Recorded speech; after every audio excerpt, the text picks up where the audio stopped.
have a very special guest. She is an award-winning children's author, speaker, educator turned storyteller, and just a complete joy to be around. Julia Cook, the creator of My Mouth is a Volcano and Wilma Jean, the Worry Machine, has spent her career creating books that help kids navigate their big emotions and life challenges. In this episode, we talk about the importance of self regulation and how we as adults can help our young people with that process. There are a lot of gems in this episode that I don't want you to miss. With that being said, you might want to look at the YouTube video for this episode because Julia shares some really good visual aids as she shares with us some tips about self regulation. So at some point, you might want to look at the video to tie everything together. Well, with that being said, let's go ahead and get started and get into the show. Hello, everyone. Welcome to School After Hours podcast, where we talk about all things related to out-of-school time programming and education. I am your host, Jay Lee, and we have the wonderful Julia Cook here with us. She is an award-winning children's author. She's a speaker. She's a mom. She's a wife. She does a lot of things, and she's just also just an amazing person with a great heart. And I'm so happy to have you on, Julia, with us today. Say hello to the people. I'm a grandma too, and that's my favorite. Oh, That's one of my favorites right there. congratulations! So That's so but awesome. I'm called a yuppie, not a grandma. So I like that better. Okay. Well, Julia, it is amazing and it's such a joy to have you here with us today. So I've said a little bit about you, but for the people that may not came across or may have not come across your great work, go ahead and share a little bit about yourself so they get to know you a little better. So I am a former middle school teacher, preschool teacher, turned elementary school counselor, turned children's author of great people skill books. So when you read the book to the kid, if a kid in the book has an issue and your child has the same issue, if your child does what the kid in the book does, they solve their problem. And I know that's right. And just based on the wonderful story that you shared with us and tell us your story, I know that it's heartwarming to hear that like your book has touched like so many children and so many adults to the point where they say, you know, this book helped me. You don't know how much this book helped me. And I know it was great for that kid to be like, you wrote it? Oh my gosh. That was just their light up their world that day. Yeah, I mean, I never imagined. A matter of fact, my husband, he said, if you put, like I said, if you publish itchy, itchy, scratchy, scratchy, I'll eat my shorts. So he came home from work and there was his plate with his shorts on it and a knife and a fork and a spoon and a big sign that says, I did it. And then I went and used that advance and bought me a couch.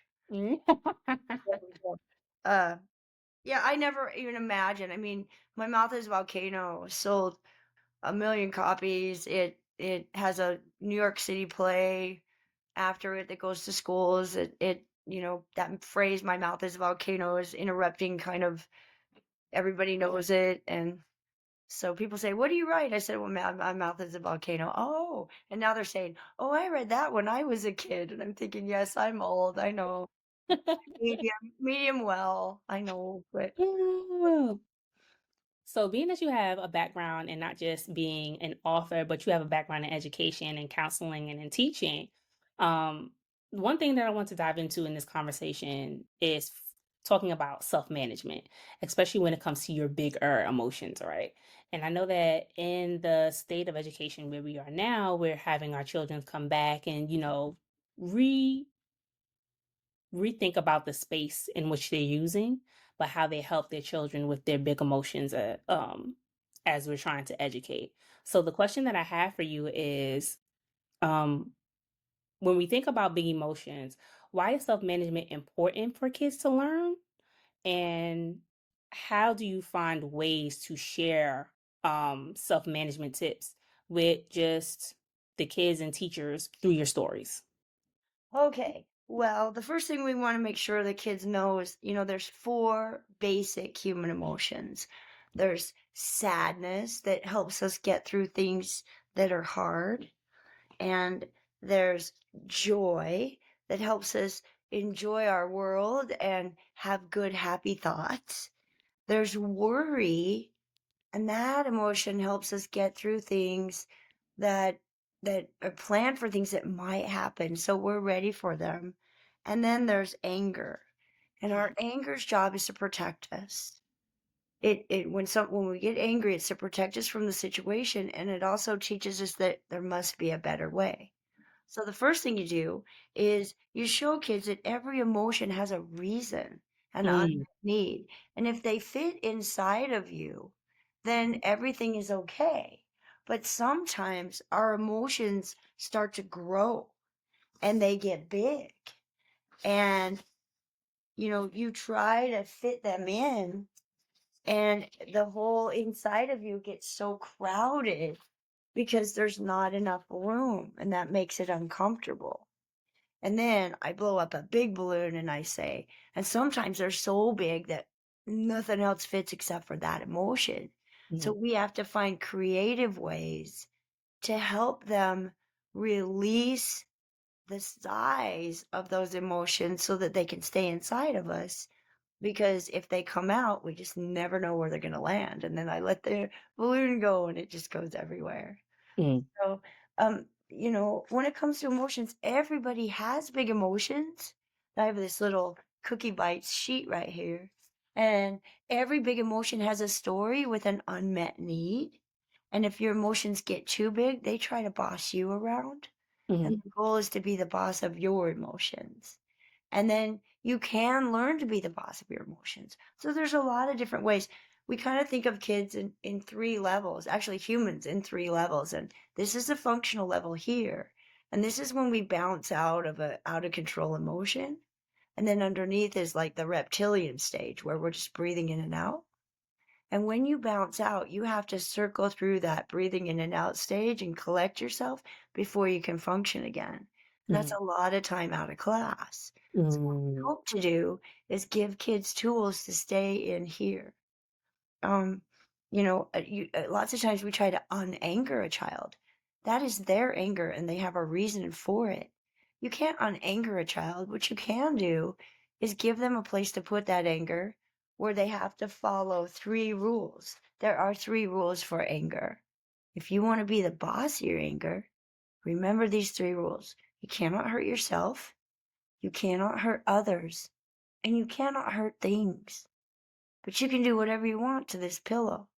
This is your anger pillow. You just take it out on your anger pillow and you give them some kind of a release. And when they feel they're getting hot, when they feel their ears are hot, first thing they can do is to practice 2-4 breathing. Mm. Deep breath as you count to 2. Breathe out and count to 4. Breathe in as much air as you can and breathe out even more. Just that deep breathing is going to kind of clear their head a little bit. Okay. Also, if you give them a focus squishy that they can squeeze their emotions into it, that's this little book called Awesome Dawson Has Big Emotions. And he has a little focus squishy that he squeezes his emotions and they hold the emotions for him. And it actually, instead of going and pouncing all over his friend, he squeezes his happy energy into his little squishy. And then he takes a deep breath and goes and says hello. So it gives them a place to put their emotions. Mm. And anything that is, show me an example that's concrete that I can see and that I can feel. Okay. And, like I know this is a little bit off topic, but it's important that kids sometimes like to talk when you're talking to them. Now I tell them, pretend you have a little racetrack sitting on your tongue. It goes all the way back to your brain. Every time you talk, a little tiny race car drives out of your mouth. And every time your teacher talks to you, a little tiny race car drives into your head. Now, if you talk when the teacher talks, what happens to those race cars? They smash. Mm. And so when the teacher talks, it's so important to be all in, where your ears are big and your mouth are closed and your eyes open so that you can get stuff in there the first time. And then I pour stuff out, colored water, and I say, we want you to be the quicker picker upper and absorb all the water into the paper towel. See, look, it's in there. You don't have to worry about it. If you're talking when the teacher's talking, I pour more water out. That's kind of like you are wiping this up with a piece of plastic. Nothing goes in your head. So when it comes to big emotions, when kids know that their emotions have a job, maybe their anxiety is so huge. You grab a glass, you put some ice cream in it, and you get some root beer. And you say, you know what? Everything in your world is this ice cream. This root beer here, this is anxiety. Just like a root beer float. Every root beer float needs a little bit of root beer. Your life needs anxiety. Anxiety helps you plan for things that might happen. You know, when you're going to take a test anxiety is your best friend. But if you have too much, it makes a mess. And then they can create in their brain a visual of what you're trying to talk about and relate it to some concept that you're really trying to do. Very true. Very true. Well, that's a good place for us to pause and take a quick break. Well, everybody, do not go too far. We're going to finish up this conversation. This is your moment to go ahead, get a snack, get a drink, stretch your legs, do all the wonderful things, but do not go too far because we'll be right back. See you soon. Are you a program director or thinking of starting a program? Maybe you need new curriculum that focuses on character development or technical skills. Maybe you need help establishing effective program logistics to have an impactful program culture. Or overall, you just need a program evaluation. Well, School After Hours Consulting is here to help. Contact us at schoolafterhours.com and our contact information is in the show notes. Hope to hear from you soon. Hello, everyone. Welcome back to the show. I have Miss Julia Cook here with us, wonderful children's author, award winning speaker, mom, wife, grandma. My mom would say Nana. Yeah. All the things here with us talking about helping our children with managing their emotions, especially their big emotions. So, Julia, we left off at teaching educators, but also teaching children, certain techniques to use when they're feeling and when they're experiencing those big emotions, right? So, my next question for you is why is self management important for kids to learn? And how do you find ways to share that with them? Well, you can't survive in our world if you can't control your own actions in places. Hmm. Because society just expects you to behave. And so, you know, it is so important for teachers to come across to kids in a way that they feel seen, heard, and validated when they come into their classroom. Hmm. Because self-management is just that. First of all, there has to be modeling of expectations, but then there's what's in it for me tattooed to the forehead of every kid. So why is it important that I don't lose my cool? Why is it important that I don't cry all the time?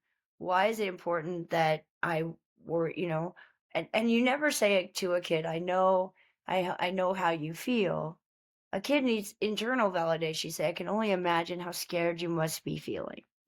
So then you see me, you hear me, and now I feel validated. Hmm. So this is a safe place where I can be myself and I'm allowed to get reset when I bounce out. Because emotional control is something that you learn by doing, and you learn by watching, and you learn by practicing. And many of our kids, if you're on the spectrum, you don't learn by watching other people. You learn specifically about what people teach you directly. And that's why storybooks are so powerful because the storybook are the ones that I try to write are in first person, and if the kid sees themselves in the book and they do what the kid in the book does, they become socially successful all by themselves. Because the books are based on research. And, I feel like that. I see why he did that. I understand Mhm. that. And they're fun. So then you incorporate joy with learning experience of content. But the biggest one is if you don't control your emotions, this happens. I mean, kids need to understand that they have to grow up and live in a world where people aren't going to love them as much as we do. Mm. And when you do good things happen to you. And we choose the other way. then you have consequences. And that's the world we live in. So if they can learn that in a safe space where they are cared about and allowed to have resets and allowed to make mistakes and can watch others if that's how they learn, Hmm. then that's a winner right there. Right. So you talk about safe spaces, right? So how do we begin to create those safe spaces with our youth? As a parent, how do you begin to create that safe space with your child? To let them know that it's okay to make mistakes, right? Because we sometimes I feel as though kids feel like they can't make a mistake because they are scared of the consequence. But if you don't make mistakes, depending like and that's tricky too. If you don't make mistakes, you do not know always how to do better or make the situation better. I don't think I've ever grown in anywhere, shape, place, or form without screwing it up first. I mean, seriously, we learn by making mistakes and figuring out the better way to do it. Thomas Edison invented the light bulb. Took him over 10,000 tries. Do you realize that he made 9,999 mistakes before he got it right? Mm, And so we Google things on technology, things made by mistake. Kids find out that popcorn and ice cream and Rice Krispies and all these cool things were made by mistake. And when we make a mistake, it's a chance for a reset. It's a chance to do it better. So when you say, I can't do it, the problem that we face is that when kids are online playing a video game, this is the size of their footprint. mm, So they have very big steps to a win. And when they get the win, let's say they're playing home run derby video game okay. and they only have to take 2 steps, push the button 2 tries to win. To get a real home run in actual home run derby in real life in softball or baseball, this is the size of their footprint. So they have to Mhm. work 5 times harder for the win. But the dopamine reward is 5 times greater when they physically do it than when they screen time do it. But the problem is, kids, it kind of messes up how hard they try because they say, oh, I tried my hardest, I can't do it. But if we can balance on-screen highs with off-screen highs, then they're fine. But if the only time they feel like they're good at anything or bad at anything is when they're on a screen, real life's going to tear them up. Mm, So, you know, great people make great mistakes every day. And if you can't do something, then you need to use your most incredible power that you have in your head, which is called the power of yet. I mm, can't do it yet. okay. The power of yet. I know that's right. Yeah. Because it's about changing your mindset, but also the language that you're using. So as adults, how do we help them? Because some kids are really, really hard on themselves when they make mistakes too, right? So how do we begin to help them in that process of getting up and trying again Because when they make the mistakes mistake? lead to better. And I mean, you can Google with your child things that were made by mistake. Look at all these things we wouldn't have if people didn't mess up, Hmm. you know? And then also not only that, but if you do it perfect all the time and you never experience a screw up, then you have no empathy for other people who struggle. And when we can teach our kids empathy, how can you know how bad it feels to lose if you've never lost? And there's a video that's really cool. It's called Mama Polar Bear Saves Cub. And it's just this really short little video and you can Google it on YouTube. The bear falls in the water. And what we want to do is grab in and grab the bear and put him back up on so it doesn't drown. But the mama polar bear jumps in the water and surrounds her cub and gives him a struggle pond. It's so safe because the little bear, he thinks he can't touch, so he's struggling and struggling, but the mama secures an area where he really is safe and allows him to struggle in a safe area. And she doesn't touch him, she just talks to him. And then the cool part is right when she knows he's out, the mama bear moves down the bank. Because if the little bear turns around and sees his mama behind him, he's Mm, going to think that she helped him. But if she's over there, he's going to know he did it by himself.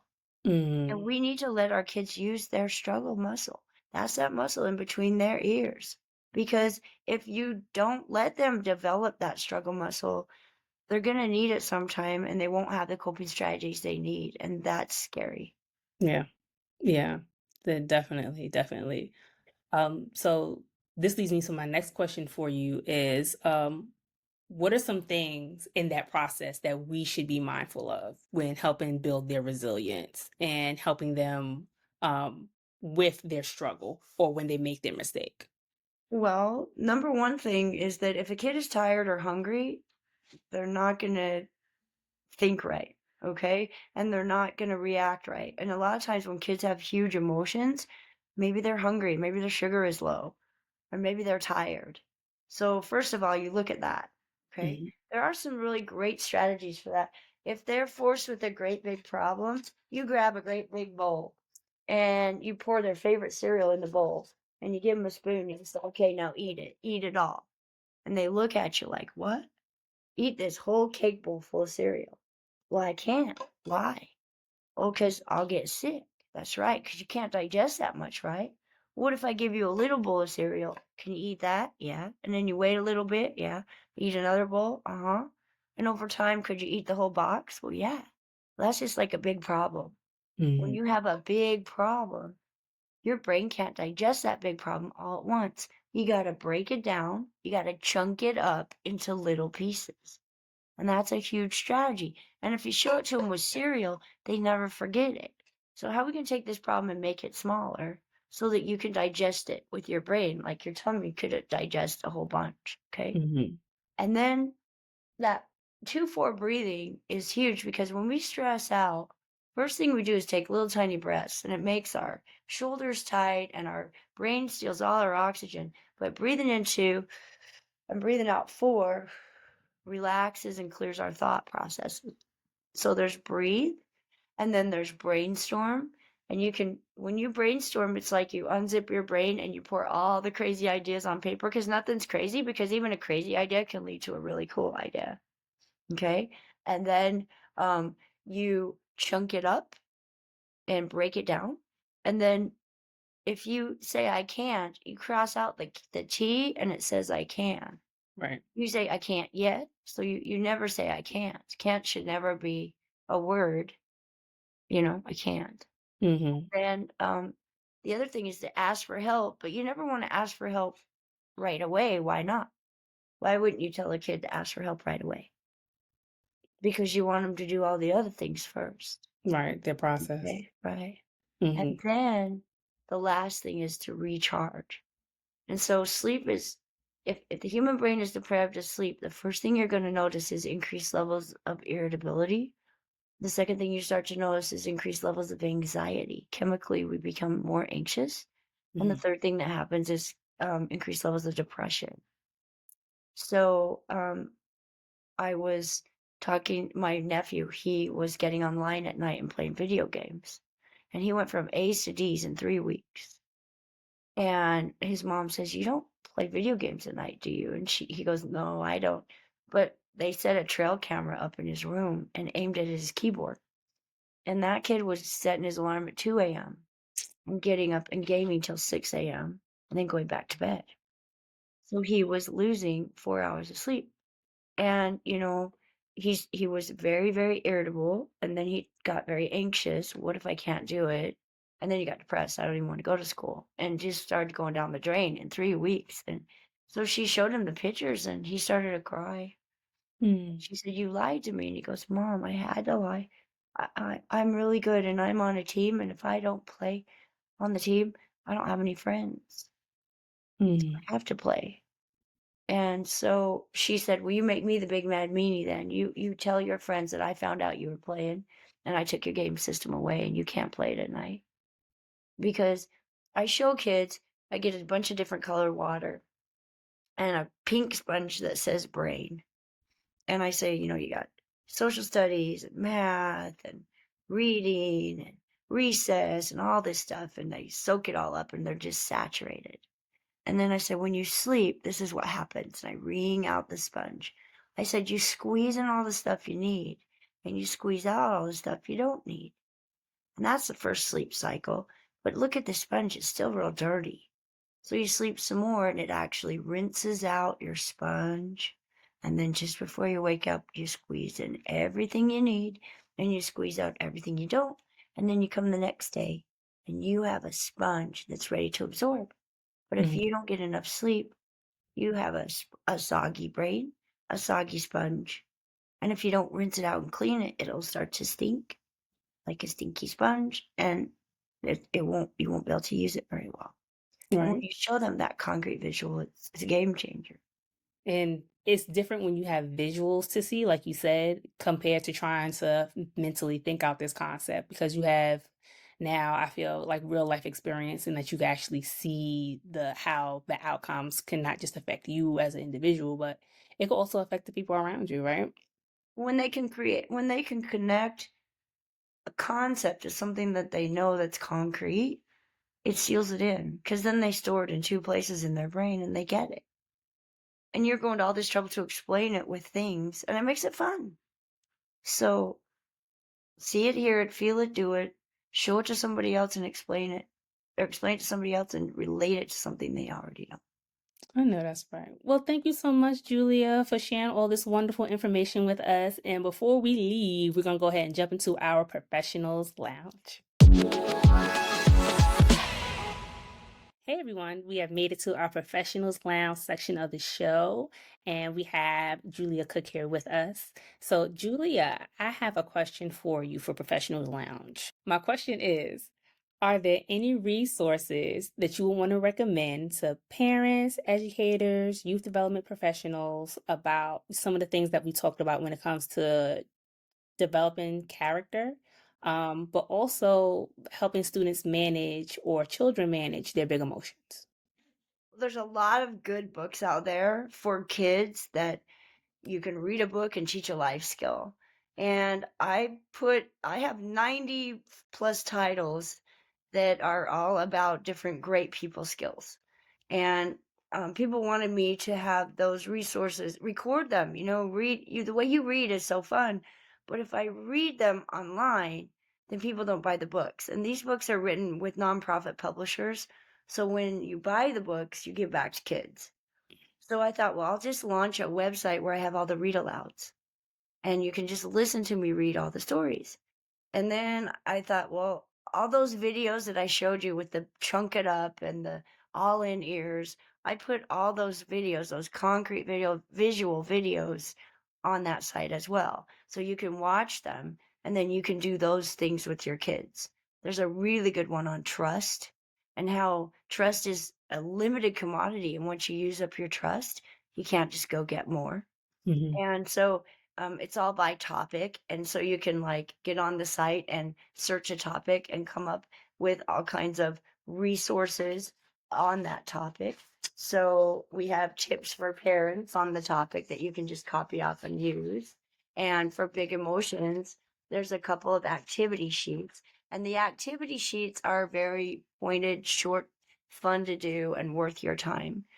And I think the thing that's gonna and then there's read alouds of all the stories and posters, but the thing that's really gonna make a difference is that, there's concrete visuals. So you watch me do something and then you do it with your kids, or you think of something better to do with your kids so that you can really hammer in those those important messages. We don't have the time to search the content, so I put it all in one place. It's called Cookie Bites Mm. by Julia, and that's Cookie BYTES by Julia.com, and the price is $5 a month.